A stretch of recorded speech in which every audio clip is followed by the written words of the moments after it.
Good evening, friends, and you are watching Weekend at 5 with me, Navdeep Kaur Marwah.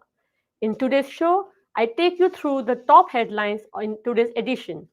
I'm sure you all are wearing up for your weekend, but before that, I take you through the good edition that we have made this week.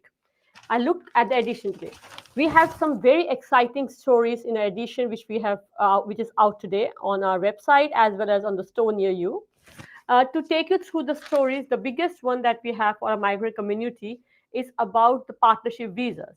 We all know that how important is getting your partners in the country is for everybody who has gone through the process. The Minister of Immigration, Christopher Foy, has told Indian Weekender that from July, only people who have met the living together condition of partnership would be able to get their partners through to New Zealand. Earlier, people were very happy of the fact that from July, partners would be able to join their migrant workers partners in New Zealand.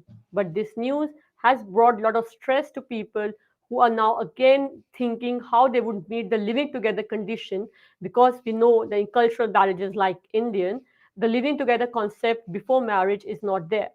And this has been a bone of contention for long for the Kiwi Indian community specifically and the immigration. Moving on to another immigration story that we have this week is by my colleague Sandeep Singh. It is about the migrants who have been stuck overseas due to COVID for more than 2 years now. They have started a petition asking the government to extend their visas so they can come back. But the petition is reaching a lot of people, and hopefully, the government probably would do something about it. Another big story in this edition is about the Raph Manji. He is an Indian origin person who has managed to become the leader of the top party, the Communist Party in New Zealand. He has a Gujarati ancestry, and in an interview today, he talks about his Gujarati connection, his vision for the top party, and much more. Do read his interview to get all the details about this man who has been a Christchurch councillor for 2 terms before joining top party.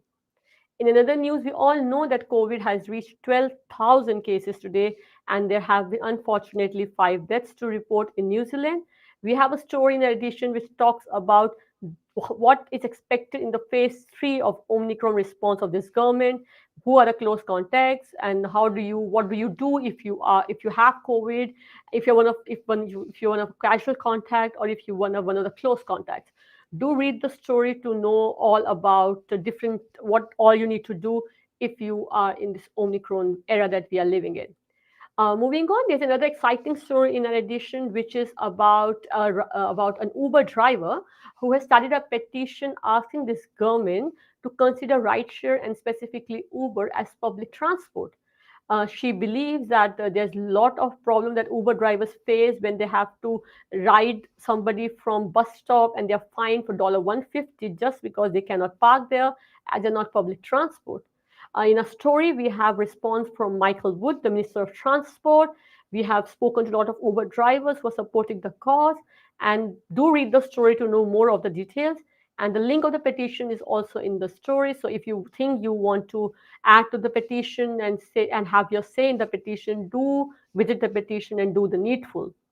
Another exciting story that we have in addition is about a Buddha statue, which was found, an Indian Buddha statue, which was lost from India and found in Italy, and how the statue is making its way back to Bihar, the hometown where it actually belonged to.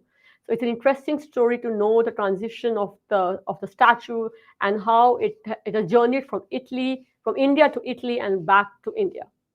So these are some of the stories, but there are many more stories.